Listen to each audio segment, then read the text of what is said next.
Mifamotoana amin'ny Jesoa Kristy. Anio fa 7 amby roapolo ny volana aogositra.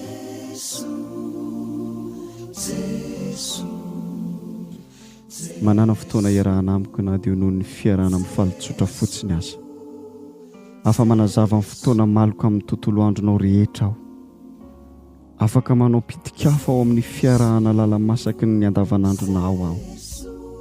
Tena sesilany sy asa mandrara ho tanterahana tsy mitsahatra isan'andro. Mety andavanao ny didra lavaka hiafara amin'ny fikatsoana tanteraka. Ny saina tsy mifatoka amiko dia mora andairany zavatra manoloana amin'ny tontolo. Ny toetra manokana, ny devoly izay samy afaka mampiasa hery manimba ny fisainana. Arakaraky ny fahasimban'ny sotram-pisainana no hitombon'ny fikorontanan-tsaina sy ny fiheverana ho very.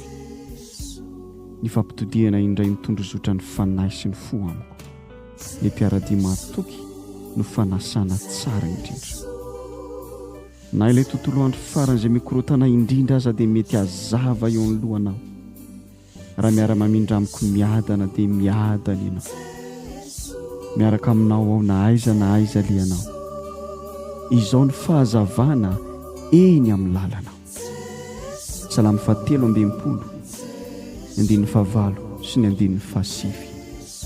Satria nombanao fitahiana hatrany aho ka mibitaka mialoka eo ambany elatrao. Ifikitra aminao ny tenako manontolo satria manohana ny herinao. Salamo 7:10, 9:10. Fa nilondiako ny teninao sy fanazavana ny lalak'izorako. Amen.